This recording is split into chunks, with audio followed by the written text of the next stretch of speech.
Good day everyone, I am Aprilin Pasis, and now I will discuss to you the key lessons from Nicomachean Ethics. Lesson outline: Aristotle's 3 lessons from Nicomachean Ethics, Eudaimonia, the ultimate good, Aristotle on the good life. So let's define first what is Nicomachean Ethics. A book written by Aristotle about how to live a good and meaningful life, considered one of his most important work on ethics and philosophy. Named after either his father, Nicomachus, or his son, to whom the word was dedicated. Isa itong libro na kung saan isinulat ni Aristotle na ang layunin ay kung paano mamuhay ng mabuti at payapa. So dito sa Nicomachean, naiimpluwensyahan nito ang modern ideas about morality, virtues, at personal development. Pinaka-main ideas ng Nicomachean Ethics ay makamit ang eudaimonia, virtue, at ang the golden mean. Ngayon ay talakayin natin ang 3 lessons from Nicomachean Ethics. Una ay ang Aristotle says that self-help books are a good thing. Knowledge must be put into practice. Talking about goodness without living it makes one a hypocrite. Philosophy should guide us in daily life.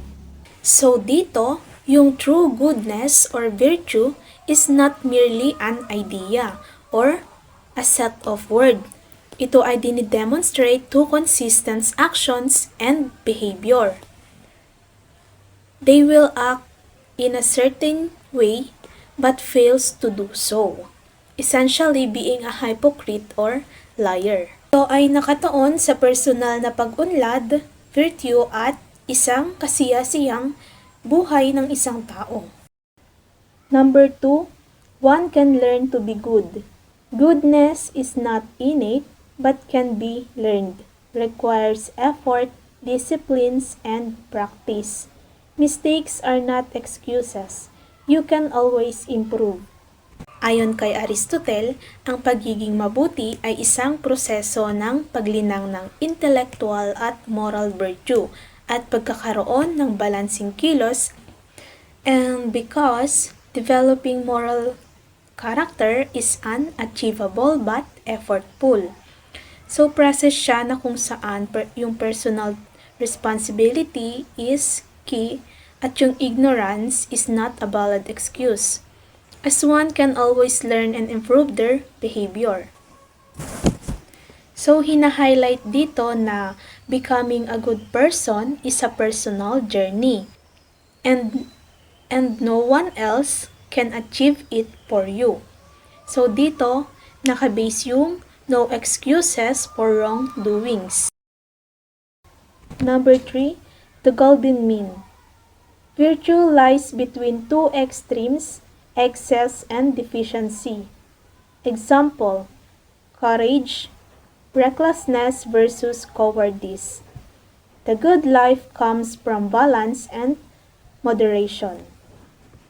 So ito ay tumutukoy sa konsepto ng paghahanap ng balanseng punto sa pagitan ng dalawang sukdulan. So ayon kay Aristotle, ang mga virtue ay matatagpuan sa gitna ng dalawang sukdulan na kung saan ang isa ay sobra at ang isa ay kulang. For example, yung courage is considered natin as a virtue, but if taken an extreme, it becomes recklessness. And if taken to deficiency naman, it becomes cowardice.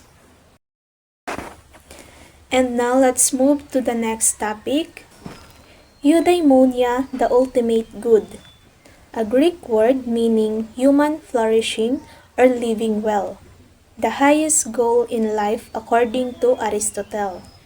More than just happiness, it's about living a meaningful and virtuous life.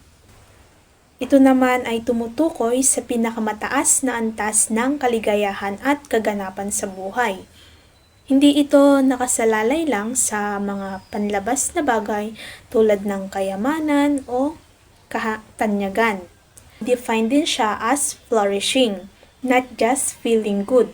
Para kay Aristotle, the good life Nagre-require siya ng cultivation of intellectual virtue and moral virtue. So ano nga ba yung intellectual virtue? Ito yung pag-develop through education and experience. Ito namang moral, ito yung mga habitual practice, finding a balance, a golden mean between extremes. Aristotle's on the good life. Living with purpose and meaning, not just pleasure or wealth. A life guided by virtue and reason. So ayon naman kay Aristotle, ito ay tungkol sa pagkakaroon ng buhay na may saysay at kaganapan.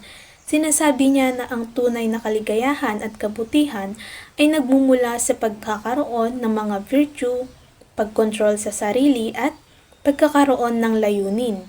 Tungkol din ito sa pagkakaroon ng eudaimonia o ito yung tunay na kaligayahan na nagmumula sa pamumuhay na may Katuturan.